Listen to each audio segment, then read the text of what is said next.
Halo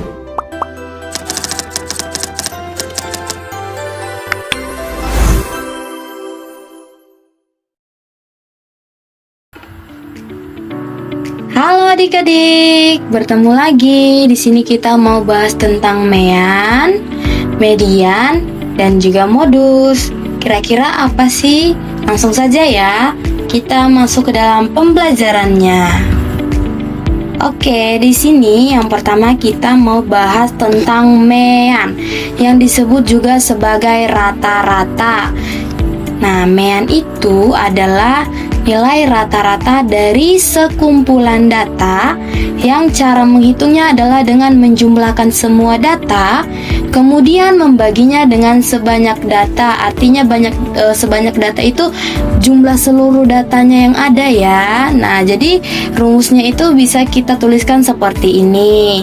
Nah, langkah-langkah dalam menentukan rata-rata ataupun mean itu adalah yang pertama, kita harus tahu dulu datanya, mengumpulkan datanya. Contoh nih, ada sebuah ujian yang diikuti oleh 5 siswa, yang dimana hasil ujiannya itu didapatkan nilai 70, 80, 75, 90, dan 85.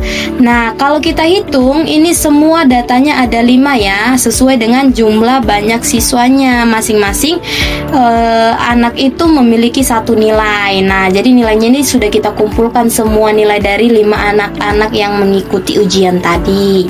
Nah, langkah kedua, setelah itu kita jumlahkan semua datanya. Nah, tadi kan datanya si 70 ini kita tambahkan dengan 80, kita tambahkan dengan 75, lalu kita tambahkan dengan 90, dan terakhir tambahkan juga dengan 85. Nah, dituliskan seperti ini, kita dapatkan hasilnya menjadi 400. Setelah kita mendapatkan hasil penjumlahan semua datanya, langkah ketiga kita bagi dengan banyak data. Ingat, banyak data yang tadi itu ada berapa? Ada 5. 5 itu dapat dari mana? Dari banyak siswa yang mengikuti ujian.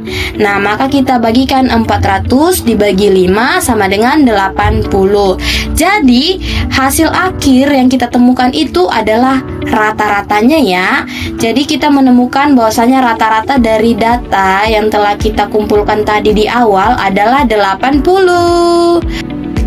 Sekarang kita mau bahas tentang median atau nilai tengah. Median adalah nilai yang berada tepat di posisi tengah setelah data diurutkan. Cara menentukannya bergantung pada apakah jumlah data ganjil atau datanya genap. Oke adik-adik, jadi masing-masing punya rumus untuk mencarinya. Nah, kita masuk dulu ya ke jumlah data ganjil. Semisal jumlah data yang telah kita kumpulkan itu hasilnya adalah ganjil seluruhnya, maka kita menggunakan rumus yaitu N tambah 1/2 untuk menentukan median dari data tersebut. Contoh nih, kakak sudah mengurutkan data yang kakak kumpulkan dari yang terkecil sampai yang terbesar, yaitu 3, 7, 9, 12, dan 15. Nah, setelah kita urutkan, kita kan mau mencari nih data dari sini mediannya berapa. Maka kita mengikuti rumus yang ada. Nah, N tambah 1 berarti N itu artinya jumlah seluruh datanya ada berapa. Kita hitung 1, 2, 3, 4, 5 ganjil ya. Berarti 5 ditambah 1 lalu dibagi 2. 5 tambah 1 sama dengan 6. 6 bagi 2 sama dengan 3. Maka data ketiga, yang urutan ketiga itu angka berapa? Ayo kita hitung. 1, 2, 3. Ternyata angka ketiga itu adalah angka 9. Maka median dari data yang ganjil ini adalah 9. Nilai 9 ini adalah urutan data ketiga. Gitu adik-adik. Nah, lanjut ya. Kita ke jumlah data genap. Semisal nih data yang kita kumpulkan itu genap, dan di sini kakak langsung ke contohnya saja. Di sini kakak sudah mengurutkan data yang telah kakak kumpulkan, dan itu sudah diurutkan dari yang terkecil sampai yang terbesar. Adik-adik bisa lihat ada 4, 6, 8, 10, 14, dan 20. kita mau cari mediannya nih, maka kita gunakan rumus yang ini. Xn per 2 tambah Xn per 2 tambah 1 lalu per 2 lagi. Nah, jadi maksudnya si Xn ini adalah jumlah seluruh data per 2. Oke, jumlah seluruh data per 2. Nah, datanya ada berapa? Ada 6. Maka 6 per 2 sama dengan 3. Lalu ditambah lagi dengan Xn per 2 tambah 1. Nah, tadi kan data seluruhnya ada 6. Nah, 6 bagi 2 kan tadi dapat 3. 3 tambah 1 sama dengan 4. Maka ini kita jumlahkan, hasilnya menjadi berapa? Oke, saatnya kita masuk ke jumlah data genap. Di sini adik-adik bisa lihat mediannya sama dengan rata-rata dari dua nilai yang berada di tengah setelah data diurutkan. Kita ke contohnya langsung ya. Data di sini telah kakak urutkan dari yang terkecil sampai yang terbesar.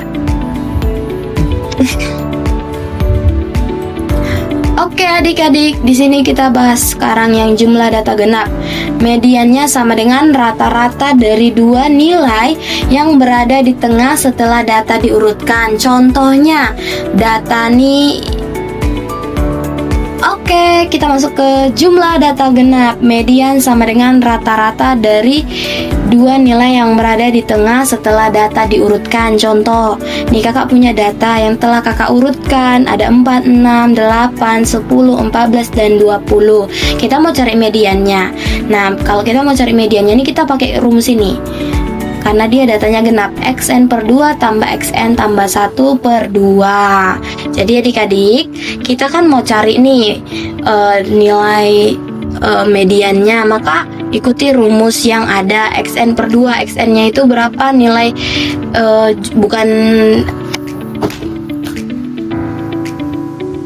Oke, sekarang kita masuk mencari jumlah data genap.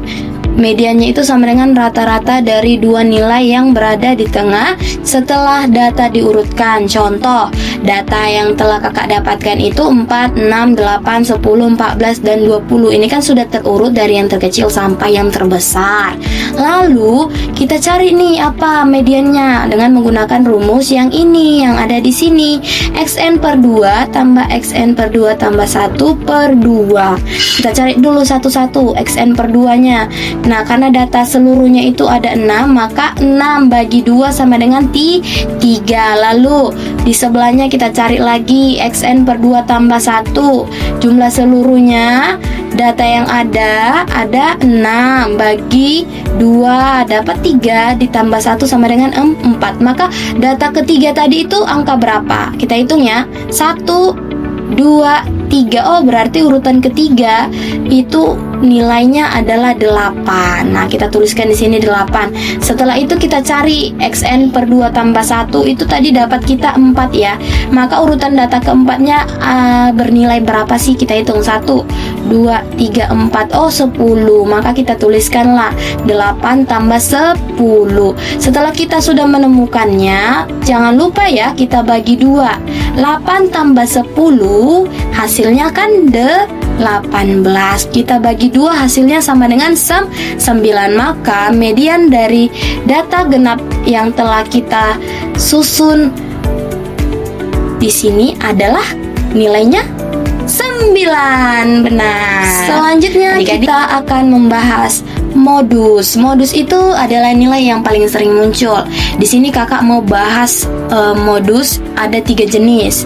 Yang pertama tidak punya modus. Contohnya nih 2, 5, 7, dan 9. Kenapa dikatakan 2, 5, 7, dan 9 itu tidak punya modus? Kita kembali dulu, apa arti modus itu? Modus adalah nilai yang paling sering muncul dalam suatu kumpulan data.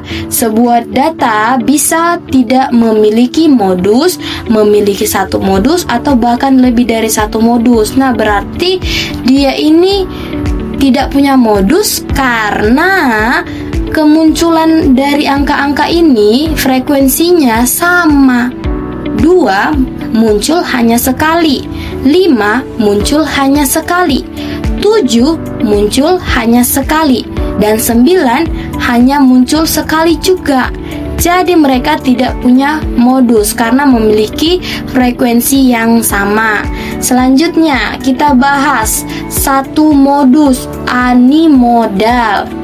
Jika hanya ada satu nilai yang paling sering muncul, data tersebut memiliki satu modus. Nah, ini kalau dia punya satu modus artinya dia punya satu angka yang muncul lebih banyak dari angka yang lainnya. Artinya frekuensinya lebih banyak dari angka-angka yang lainnya. Kita hitung ya. Coba kita lihat contohnya di sini. 3, 5, 5, 7, 8, 9. Kira-kira mana modusnya? Iya, 5 ya. Kenapa? Karena dia muncul sebanyak 2 kali. Yang lainnya muncul berapa kali? 1 kali. Maka kita dapatkan bahwasanya modus daripada data ini adalah angka 5. Selanjutnya ya, ini disebut sebagai dua modus ya. Contoh ini disebut sebagai dua modus. Kenapa? Karena jika terdapat dua nilai yang sama-sama paling sering muncul. Nah, kenapa sama-sama paling muncul di sini? Nah, coba aja kita lihat. Di sini ada angka 2, 4, 4, 6, 6 dan 8. Nah, kita lihat angka 2 muncul hanya sebanyak 1 kali, 4 muncul sebanyak 2 kali, 6 muncul sebanyak 2 kali, dan 8 muncul hanya sekali. Maka modusnya adalah 4 dan 6 karena mereka sama-sama muncul sebanyak 2 kali atau frekuensinya adalah 2 kali muncul. Oke adik-adik, kakak harap sudah paham ya tentang materi hari ini. Sampai ketemu lagi, bye-bye.